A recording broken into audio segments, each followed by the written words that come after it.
चलो स्टूडेंट्स, तो हम लोग आज बात करते हैं बच्चों अपने सेकंड लेक्चर की तरफ चलते हैं, जो कि हम लोग मोशन का चैप्टर पढ़ रहे हैं फिजिक्स का। और इसमें हम लोगों ने पहले लेक्चर में काफी कुछ चीज बात की। आज हम लोग सेकंड लेक्चर में चल रहे हैं और यहाँ बात हम लोग करेंगे। जो हम लोग स्टार्ट करेंगे वो स्टार्ट करेंगे किस चीज से स्टार्ट करेंगे? वो स्टार्ट करेंगे आज हम लोग नॉन यूनिफॉर्म मोशन से। देखो, नॉन यूनिफॉर्म मोशन क्या होता है, जैसा कि मैं आपको पहले भी बता चुका हूं कि अगर अनइक्वल डिस्टेंस आप ट्रेवल करते हो, क्या करते हो? अनइक्वल डिस्टेंस ट्रेवल करते हो, इक्वल नहीं, अनइक्वल डिस्टेंस अगर कवर करते हो इक्वल इंटरवल ऑफ टाइम में, टाइम आप इक्वल लेते हो लेकिन डिस्टेंस अनइक्वल ट्रेवल करते हो, तो इस मोशन को हम लोग बोलेंगे नॉन यूनिफॉर्म मोशन। ठीक है, इसको एक एग्जांपल से समझने की कोशिश करते हैं। जैसे मान लो एक डिस्टेंस टाइम रिलेशनशिप लिया, डिस्टेंस टाइम रिलेशनशिप। ठीक है, क्या लिया? जैसे अब मैं डिस्टेंस टाइम रिलेशनशिप ले लेता हूं। जैसे मान लो हमने एक रिलेशन डिफाइन किया, S is equal to 3t² - 2t। ये एक रिलेशन डिफाइन कर दिया कि डिस्टेंस एस और टाइम टी है। अगर मान लो एट t = 1 सेकेंड की बात करें तो डिस्टेंस कितना चलेगा? अगर हम यहां देखें तो एस इज इक्वल टू क्या करोगे? एस इक्वल टू यहाँ पे टी की वैल्यू 1 रख दो, तो 3 × 1 - 2 × 1 कितना चलेगा भाई? 1 मीटर। ठीक है, अगर यहीं पे देखें कि अगर हम मान लेते हैं कि एट t = 2 सेकेंड ले लेते हैं। ठीक है, तो अब बताओ यहां पे एस क्या हो जाएगा? एस हो जाएगा 3 × 2 का स्क्वायर -2 × 2। ये कितना हो गया भाई? 2 × 2 = 4, 3 = 12 - 4, 12 - 4 कितना आ गया? 8 मीटर। अब देखो यहां पे पहले 1 सेकेंड में तो वो 1 मीटर चला, अगले 1 सेकेंड में कितना चला? 8 मीटर चला। तो अब टाइम तो हमने 1 1 सेकेंड ही लिया है, लेकिन डिस्टेंस क्या हो रही है? डिफर कर रही है, अनइक्वल है। तो इसको हम लोग बोलेंगे नॉन यूनिफॉर्म। ठीक है, तो नॉन यूनिफॉर्म मोशन के लिए अब हम लोग डिस्टेंस टाइम ग्राफ देखते हैं। क्या देखते हैं? Distance time graph. Distance time graph, ये हम नॉन यूनिफॉर्म मोशन के लिए देख रहे हैं। ठीक है, अब देखो नॉन यूनिफॉर्म मोशन का एक चीज और समझ लो कि नॉन यूनिफॉर्म मोशन जब भी होगा वहां पे जो वेलोसिटी होगी वो क्या होगी? ये नॉट कांस्टेंट होगी, नॉन कांस्टेंट। वो कांस्टेंट नहीं हो सकती। जैसे यूनिफॉर्म मोशन में वेलोसिटी हमेशा कांस्टेंट होती है, क्योंकि डिस्टेंस इक्वल डिस्टेंस ट्रेवल करता है इक्वल टाइम इंटरवल में, तो वहां पे क्या होगा? वेलोसिटी भी कांस्टेंट होगी। लेकिन यहाँ पे वेलोसिटी कांस्टेंट नहीं होगी। अब चलो, अब हम लोग देखते हैं थोड़ा सा इसका ग्राफ कैसा होता है। तो देखो, बहुत ध्यान से देखिएगा। ये मान लेते हैं हमने एक्स एक्सिस पे लिया टाइम, इधर हमने ले लिया टी, और इधर हमने ले लिया एस। ये हमारा एस डिस्टेंस है।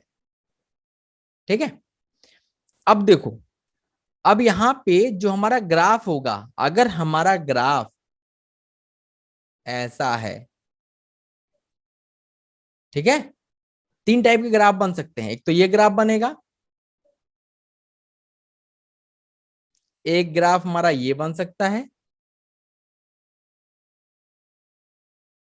और एक ग्राफ हमारा ये बन सकता है।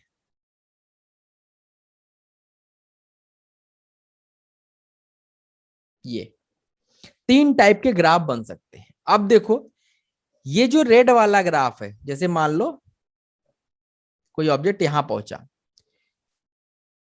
तो पहले यहां था, फिर यहां से यहां पहुंचा। ठीक, तो अब यहां से जब यहां पहुंचता है बच्चा, यहां से जब यहां पहुंचा, तो अब देखो इसका स्लोप क्या हो रहा है? बढ़ रहा है। ठीक है, तो ये जो ग्राफ होगा ये हमारा होगा एक्सेलरेटेड मोशन का।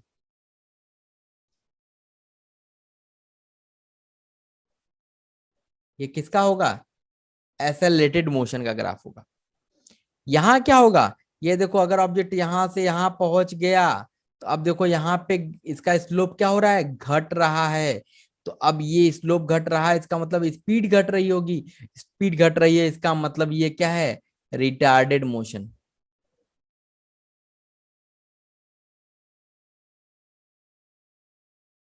Retarded motion. और हमारा ये क्या है? स्ट्रेट लाइन ग्राफ है, तो ये आपको पता होगा ये कैसा होता था? ये हमारा यूनिफॉर्म मोशन होता था। याद करिए, इक्वल टाइम इंटरवल में इक्वल डिस्टेंस चलता था तो उसका ग्राफ स्ट्रेट लाइन आता था, तो वो हमारा क्या होता था? यूनिफॉर्म मोशन होता था।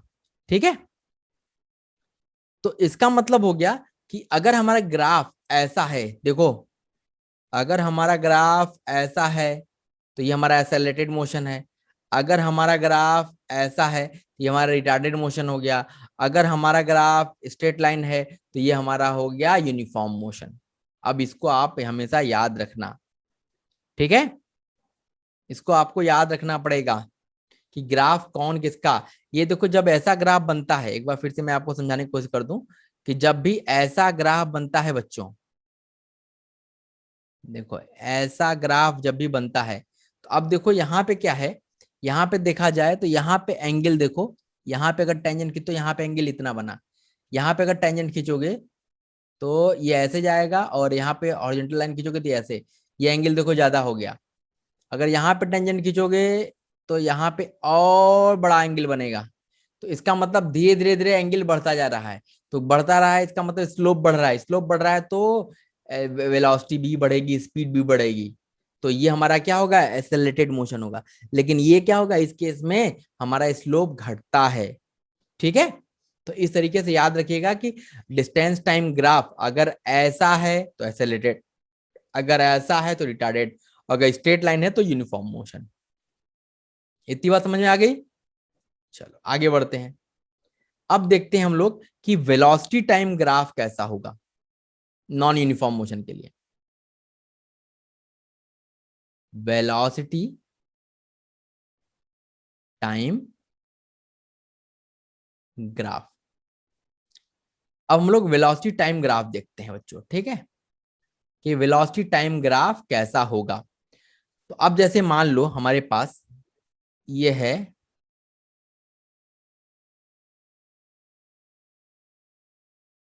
थोड़ा सा तिरछा बन जा रहा है बच्चों, थोड़ा सा इसको सही कर लेते हैं।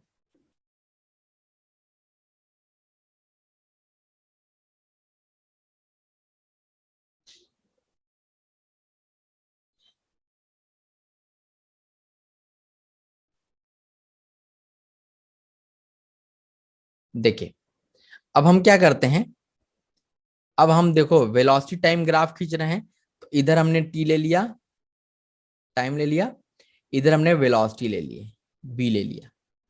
ठीक, देखिएगा बहुत ध्यान से, मान लेते हैं कि किसी time T is equal to 0 पे हमारी वेलोसिटी थी, यहाँ पे यू थी। ये हमारा ये हमारा टी इज इक्वल टू क्या है? 0 है। तो यहाँ पे वेलोसिटी है यू, मान लेते हैं हमारा ऑब्जेक्ट था यहाँ पे। ठीक है, अब किसी टाइम टी पे हमारा ऑब्जेक्ट पहुंच गया यहाँ पे। अब यहाँ पे क्या टाइम है? यहाँ पे टाइम है टी इज इक्वल टू कोई टाइम टी मान लिया। ठीक है, और यहाँ पे जो वेलोसिटी है इस टाइम टी पे, ये हो जाएगी v। इस टाइम टी पे जो वेलोसिटी होगी वो v होगी। इतनी बात समझ में आ रही है? चलो, अब देखो क्या करते हैं। अब हमें यहाँ पे देखना है वेलोसिटी टाइम ग्राफ हमें क्या देगा। तो देखो यहां से हम इस पे परपेंडिकुलर ड्रॉ करते हैं। परपेंडिकुलर ड्रॉ किया, ये 0 था या टी था? तो ये कितना आएगा? ये टी ही तो होगा, ये टाइम तो टी होगा। ठीक, ये बताइए, ये पूरा यहां से यहां तक v है, ये यहां से यहां तक u है, तो ये कितना हो जाएगा? ये देखो, ये हो जाएगा यहां से यहां तक, ये हो जाएगा v माइनस यू। ठीक है। अब थोड़ा सा हम इनका नामकरण कर देते हैं कि मान लेते हैं ये हमारा ये ए पॉइंट यहां था, ए पॉइंट था, यहां जब पहुंचा ऑब्जेक्ट तो बी पॉइंट पे पहुंच गया। इस पॉइंट को हमने नाम दे दिया सी का, और ये पॉइंट हमारा है डी, और ये पॉइंट है हमारा ओ। ठीक है। तो अब यहां पे देखो, अगर हम देखें तो at T is equal to zero, time जब जीरो था तो जो वेलोसिटी थी जीरो पे वो क्या थी, यू थी। ठीक है, initial velocity. At time T is equal to T पे, मतलब वेलोसिटी एट टाइम टी पे क्या हो गई, वी हो गई। और यहाँ पे ये हम मान लेते हैं कि जो v है ये ग्रेटर देन u है, मतलब बाद वाली वेलोसिटी पहले वाली वेलोसिटी से ज्यादा थी। अब देखो, अगर हम यहाँ पे देखें कि अगर हम इस एंगल को मान लेते हैं थीटा, ठीक, तो इस triangle A B C right angle triangle है, तो यहाँ पे लगाइए tan थीटा। बच्चों अब tan थीटा का मतलब समझ जाओ, tan मतलब जहां भी राइट एंगल ट्रायंगल होगा tan थीटा का मतलब होता है परपेंडिकुलर अपॉन बेस। क्या बोलते हैं, परपेंडिकुलर अपॉन बेस। तो परपेंडिकुलर कितना है भैया, ये यहाँ पे दिया है बीसी, यहाँ पे है एसी। अब बताओ एस बीसी कितना है, v minus you by AC कितना है t। तो अब यहाँ पे बताओ कि ये जो हमारा tan थीटा था ये क्या है, ये है स्लोप किसका, वीटी ग्राफ का, वीटी ग्राफ।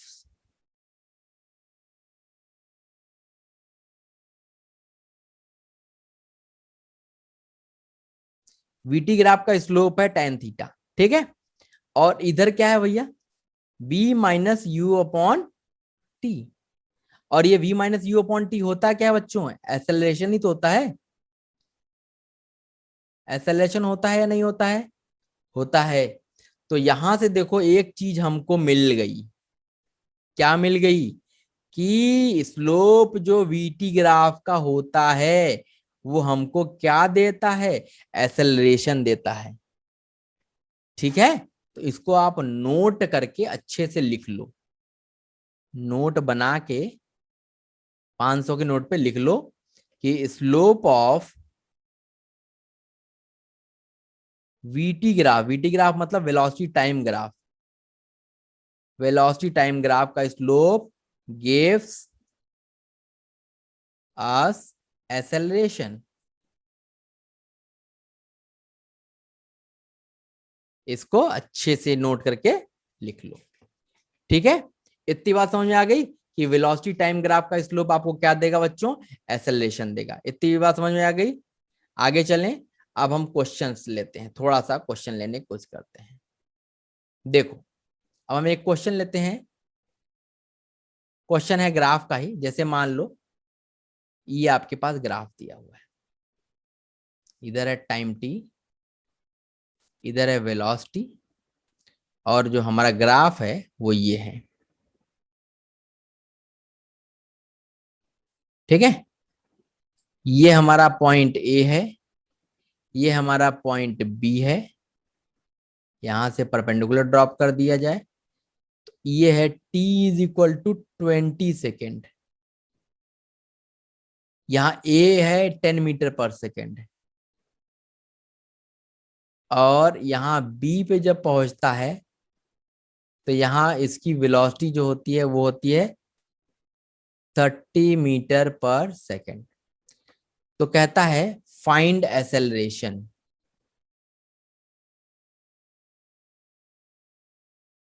क्या कहता है, फाइंड करिए एक्सेलरेशन को। ठीक है। तो अब देखो जब भी ऐसे एक्सेलरेशन फाइंड आउट करने का बोलिए, बोलेगा ग्राफ दिया हो, वेलोसिटी टाइम ग्राफ दिया हो, तो आपको क्या करना पड़ेगा, आपको कुछ नहीं करना है, आपको बस स्लोप निकाल लेना है, स्लोप ऑफ वीटी ग्राफ। ये हमने पढ़ा था, ये क्या देता है, एक्सेलरेशन देता है। तो अब वेलोसिटी टाइम ग्राफ का स्लोप क्या होता है, tan थीटा होता है। टेन थीटा अगर हम यहाँ से देखें, थोड़ा सा इसको देखा देखा जाए बच्चों, हम इसमें क्या करते हैं, परपेंडिकुलर ड्रॉ कर देते हैं, इस पॉइंट को सी मान लेते हैं। तो यहाँ पे ये परपेंडिकुलर हो गया, ये थीटा हो गया, तो यहाँ पे टेन थीटा क्या हो जाएगा, बीसी अपॉन एसी हो जाएगा। अब बीसी कितना है ये बताओ, ये पूरा है 30, ये है 10, तो ये हो गया 30 माइनस 10 अपॉन, ये टाइम कितना लग रहा है 20, तो बताओ ये कितना आ गया 1 मीटर पर सेकेंड स्क्वायर। यही हमारा एक्सेलरेशन हो गया, यही हमारा क्या हो गया ए। इतनी बात समझ में आ गई, कोई दिक्कत इसमें, कोई दिक्कत परेशानी नहीं। चलो एक और क्वेश्चन ले लेते हैं तब इसी इसी लगे हाथ। फिर से क्वेश्चन, फिर से क्वेश्चन वही है हमारा, एक ग्राफ दिया हुआ है,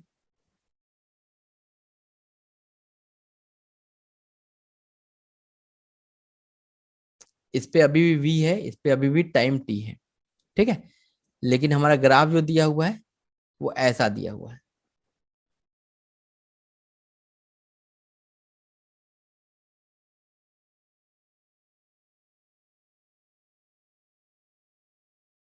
ठीक है, ये दिया हुआ है, ये हमारा पॉइंट है ए, ये मान लो तो है यहाँ पे दिया हुआ है 20 मीटर पर सेकेंड, ये है 5, ये है 15 सेकेंड। ठीक है, कहता है फाइंड एक्सेलरेशन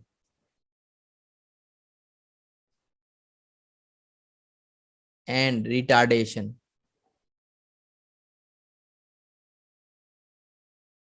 एट, एक्सेलरेशन और रिटार्डेशन दोनों फाइंड आउट करना है। ठीक है, तो अब यहाँ पे देखो, अगर बच्चों यहाँ पे अगर हम देखें तो इसको कैसे कर सकते हैं, देखो यहाँ पे हम सॉल्यूशन करने जा रहे हैं। सॉल्यूशन जब भी करने जाएंगे तो क्या करेंगे, इसका फिर से हम फिगर कंस्ट्रक्ट करेंगे, फिर से हम इसका ग्राफ खींचेंगे। देखो यहाँ पे हम लोग फिर से ग्राफ खींचते हैं इसका, क्योंकि आप अगर एक ही में खींचोगे तो समझ में नहीं आएगा। और इसको हम लोग ले लेते हैं, मान लो ये हमारा, मान लेते हैं ये पॉइंट हमारा ए है, ठीक है, ये पॉइंट ए हो गया, इसको ओ मान लो, यहां से परपेंडिकुलर जो डाला गया है इसको डी बना दिया, ये हमारा मान लेते हैं बी है, इस एंगल को मान लेते हैं थीटा 1 है, इस एंगल को मान लेते हैं थीटा 2 है। ठीक, और ये हमारा 90 डिग्री तो है ही है। अब अगर हम देखें तो ये तो हमारा 20 है, यहाँ 5 है और यहाँ 15 है। ठीक, तो इन हम ट्रायंगल लेते हैं, in triangle O A D में, ओएडी में देखो तो अगर हम यहाँ पे tan लगा देते हैं, tan θ1, तो ये क्या हो जाएगा बेटा, एडी अपॉन ओडी हो जाएगा। अब बताओ एडी कितना है, एडी तो है 20, ओडी कितना है 5, ये क्या आ गया 4 मीटर पर सेकेंड स्क्वायर। ये एक्सेलरेशन हो गया क्योंकि ये इसका स्लोप था। अब देखो अगर हम रिटार्डेशन की बात करें, अब रिटार्डेशन हम भी हमको निकालना है, तो अब रिटार्डेशन के लिए चलो in triangle A D B, A D B, तो यहां पे करिए tan θ2, एडी अपॉन डीबी हो जाएगा, एडी अपॉन डीबी। एडी कितना है भैया, एडी तो अभी भी 20 ही है, लेकिन डीबी कितना हो गया 15, ये पूरा यहां से यहां तक 15 है, ये 5 है, तो ये कितना आएगा 10 आएगा, 10, ये हो गया 2 मीटर पर सेकेंड स्क्वायर। ये आपका क्या हो गया, ये रिटार्डेशन है, और ये क्या है, ये आपका एक्सेलरेशन है। इतनी बात समझ में आ गई। आई बच्चों? चलो, अगर इतनी बात समझ आ गई तो फिर हम लोग आगे बढ़ेंगे। ओके, चलिए बच्चों, हम लोग अब एक क्वेश्चन लेते हैं और उस क्वेश्चन से काफी कुछ सीखने की कोशिश करेंगे।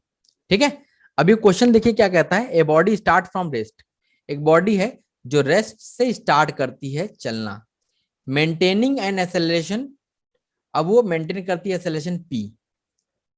ठीक है, एक्सेलरेशन मेंटेन करती है P. After some time it started retarding to at constant rate Q, कुछ देर के बाद वो रिटार्डिंग करना शुरू कर देती है। ठीक है, if total time for start to stop is T, अब जहां से स्टार्ट की और जहां से स्टॉप की वो अगर टाइम टी है तो फाइंड मैक्सिमम वेलोसिटी अटेंड, अब वो कितनी मैक्सिमम वेलोसिटी अटेंड करेगी ये हमें बताना है। तो अब देखो थोड़ा सा इसको हम लोग कैसे करेंगे। इसको करने के लिए हम लोग पहला मेथड, दो मेथड से मैं आपको बताऊंगा। पहला मेथड वन, मेथड वन हमारा होगा ग्राफिकली।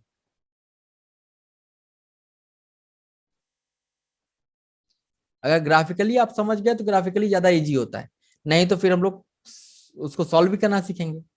तो ग्राफिकली अगर हम समझने की कोशिश करें बच्चों, तो देखो हम पहले ग्राफ बनाएंगे, बहुत ध्यान से देखिएगा। ये मान लीजिए इधर आपका वेलोसिटी है, इधर आपका टाइम है। ठीक है, अब देखो यहाँ पे क्या कहता है, a body start from rest, rest से स्टार्ट करती है मतलब यहां से स्टार्ट कर रही है, और मेंटेनिंग एन एक्सेलरेशन पी। अब क्या कर रही है, ये स्टार्ट करते हुए एक्सेलरेट कर रही है, एक्सेलरेट करते करते यहां पहुंची, ये मान लेते हैं पॉइंट है ये यहाँ पे।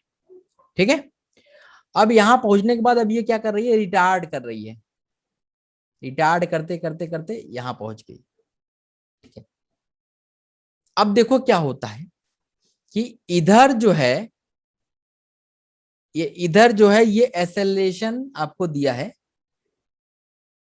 एक्सेलरेशन आपको पी दिया है, और इधर जो है retardation, R E T R, retardation कितना दिया है, क्यू दिया है। कांस्टेंट रेट से एक्सेलरेट करी, कांस्टेंट रेट से रिटार्ड कर रही है। ठीक है, अब यहां से यहां तक पूरी जर्नी जो है वो टाइम टी लेती है, यहां से यहां तक पहुंचने में टी टाइम लेती है। ठीक है, अब हम मान लेते हैं ये हमारा ए है मैक्सिमम पॉइंट, ये मान लेते हैं हमारा ओ पॉइंट था, ये हमारा मान लेते हैं डी पॉइंट है, ये हमारा मान लेते हैं बी पॉइंट है। ठीक है, और एक चीज और हम मान लेते हैं कि यहां से यहां तक, यहां से यहां तक का टाइम जो है ये मान लेते हैं हम टी है। जब यहां से यहां तक टी है तो ये कितना टाइम हो जाएगा बच्चों, टी माइनस टी होगा। ठीक, अब देखो एक चीज और हम लोग लेट कर लेते हैं कि यहाँ जो एंगल है इसको मान लेते हैं हम लोग थीटा वन, और इसको मान लेते हैं हम लोग थीटा टू, ये हमने मान लिया। और ये इस ए पॉइंट पे ही तो मैक्सिमम वेलोसिटी होगी, तो ये ए पॉइंट पे जो मैक्सिमम वेलोसिटी उसको हम लोग बी वी मैक्स मान लेते हैं, ये मैक्सिमम वेलोसिटी यही है, यही हमें फाइंड करनी है। ठीक, ये ग्राफ आप बना लिए तो आपका क्वेश्चन हो गया सॉल्व, मैक्सिमम यहीं से सॉल्व हो जाता है। अब देखो यहाँ पे क्या है, अगर हम यहाँ पे देखें बच्चों तो टेन थीटा वन बताओ क्या होगा। टेन थीटा वन इस ट्रायंगल में देखोगे ए ओ डी में, ए ओ डी मतलब यहां लिख लो in right angle triangle A O D में टेन थीटा वन हो जाएगा AD upon OD, AD upon OD. अब एडी बताओ कितना है, वी मैक्स है अपॉन ओडी कितना है, टी है। ठीक, और ये आपको एसेलेशन दिया हुआ है, टेन थीटा वन क्या दिया, एसेलेशन दिया, तो ये किसके इक्वल हो गया, पी के इक्वल हो गया क्या, हो गया। इसको इक्वेशन वन बना दो या इसको ऐसे ही रख लो अभी अपने पास, ये समझ में आ गया। अब चलो अब हम लेते हैं दूसरे ट्रायंगल में, in right angle triangle O D B. अब इस ओडीबी में देखो फिर क्या लगाओ, टेन थीटा टू लगाओ, tan theta two. tan theta 2 लगाओगे तो क्या आ जाएगा भैया, AD अपॉन DB। अब AD कितना है, ये तो अभी भी V मैक्स है, अपॉन DB कितना है, DB हो गया capital T minus small t, और ये किसके इक्वल है, ये रिटार्डेशन के इक्वल है, इसको हमने लिया हुआ है Q। ठीक, तो अब हम क्या करते हैं, इस इक्वेशन 1 से इस इक्वेशन, ये इक्वेशन 2 बना देते हैं इस वाले को, ये हमारा इक्वेशन 2 है। तो अब देखो क्या है, हम फ्रॉम 1 एंड 2, फ्रॉम 1 एंड 2, अब देखो 1 से क्या करो, यहां से स्मॉल t की वैल्यू निकालो, यहां उठा के रख दो। ठीक, तो ये हो जाएगा V max upon capital T minus small t की वैल्यू क्या हो जाएगी, स्मॉल t की value V max upon P, upon P is equal to क्या है, Q। ये मैं क्यों रखा हूं, क्योंकि हमें स्मॉल t नहीं पता है, हमें कैपिटल T पता है ना, इसके लिए हमने इसको मैनिपुलेट इसको रख दिया है। अब देखो यहां से क्या करो, यहां से अगर Q की वैल्यू देखोगे तो Q की वैल्यू क्या हो जाएगी, P कॉमन ले लो तो ऊपर हो जाएगा P V max upon PV max upon PT minus V max. ठीक, एलसीएम ले लो, तो यहां से हो गया QPT minus QV max is equal to PV max. इसको उधर कर दो, V मैक्स कॉमन ले लो, तो V मैक्सिमम क्या हो जाएगा भैया, ये हो जाएगा P प्लस Q कॉमन आ जाएगा, तो ये हो जाएगा QPT अपॉन Q प्लस, यही हमारा आंसर हो गया, ये हमारा V मैक्सिमम हो गया बच्चों, यही हमारा V मैक्सिमम है। इतना समझ में आ गया, ये तो हमने ग्राफिकली किया है। ये हमने कैसे किया है, ग्राफिकली। अगर हम इसको दूसरे तरीके से करना चाहें, दूसरे तरीके से कैसे कर सकते हैं, ठीक है, अगर हम दूसरे तरीके से करना चाहें बच्चों तो कैसे करेंगे, ये भी देख लेते हैं। मेथड 2 देखते हैं।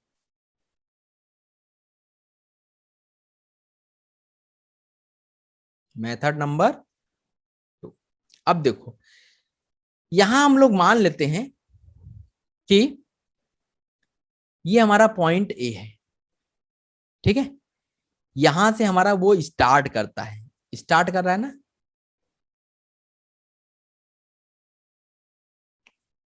सॉरी, इस ए पॉइंट से क्या कर रहा है, स्टार्ट कर रहा है, तो यहां पे ओरिजिन से स्टार्ट कर रहा है, क्योंकि रेस से स्टार्ट कर रहा है, तो ए पॉइंट पे उसकी वेलोसिटी 0 हो जाएगी। अब क्या करता है, यहां से चलना शुरू किया, इस बी पॉइंट तक गया, इस बी पॉइंट तक गया, यहां तक एक्सेलरेट किया, और एक्सेलरेशन क्या है, इसका रेट क्या है, p। अब इस बी पॉइंट से सी पॉइंट तक जाता है, यहां है सी पॉइंट, यहां पे क्या कर रहा है, रिटार्ड, और इसका रेट क्या दिया गया है, q। ठीक है, और एक चीज यहां से यहां तक दी गई है कि यहां से यहां तक टाइम लग रहा है t, capital T, total time यहां से यहां तक कैपिटल टी लग रहा है। ठीक है, अब देखो, अब हम लोग इसको कैसे कर सकते हैं, क्वेश्चन ऑफ मोशन लगा के भी हम लोग कर सकते हैं। From A to B, A to A से बी तक चलते हैं, तो यहां पे हम लगाते हैं v is equal to u plus A T. इस बी पॉइंट पे हम लोग मान लेते हैं कि यहाँ पे जो वो उसकी वेलोसिटी है v मैक्सिमम है।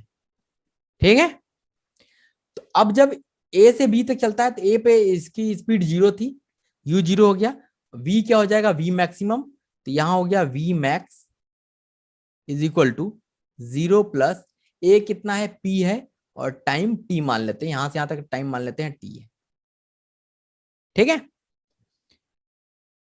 तो यहां से देखो, यहां से अगर हम देखें तो यहां से टी की वैल्यू निकल गई, क्या आ गया, वी मैक्स अपॉन पी, एक ही ये बन गया हमारा। अब देखो, अब हम आगे बढ़ते हैं, अब हम चलते हैं फ्रॉम बी टू सी। जब बी से सी तक चलेंगे बच्चों, तो यहां भी हम क्या करते हैं, v equal to u plus AT लगाते हैं।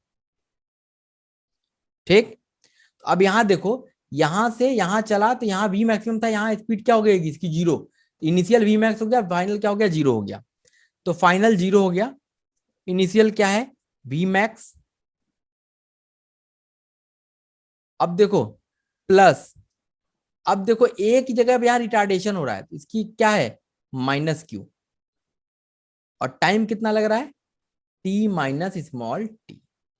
ठीक, तो यहां से v मैक्स अगर हम निकालें, टी हो गया क्यू टी माइनस टी। तो अगर हम क्यू की वैल्यू, क्यू लिख लें, टी की वैल्यू हो गई टी माइनस, इस टी की वैल्यू हो गई वी मैक्स अपॉन पी। तो अगर हम इसको सॉल्व करेंगे तो हमें फिर से वही मिलेगी, V maximum is equal to P Q T upon P plus. इसको आप सिंप्लीफाई कर लेना, क्योंकि मैं सिंप्लीफाई नहीं करने जा रहा हूं। तो ये देखो वी मैक्सिमम आ गया। तो आप इस तरीके से भी क्वेश्चन को सॉल्व कर सकते हैं। ठीक है, ये दो तरीके मैंने आपको बता दिए। अगर अब इस टाइप के क्वेश्चन भी अगर आपको मिलेंगे तो आप आसानी के साथ सॉल्व कर सकते हो। इतनी चीज समझ में आ गई? अगर इतनी चीज समझ में आ गई तो आप इसको नोट कर लो, और फिर हम लोग अब नेक्स्ट क्लास में मिलते हैं, तो इसके आगे की चीजें कंटिन्यू करते हैं। ओके, चलो, थैंक यू बच्चों।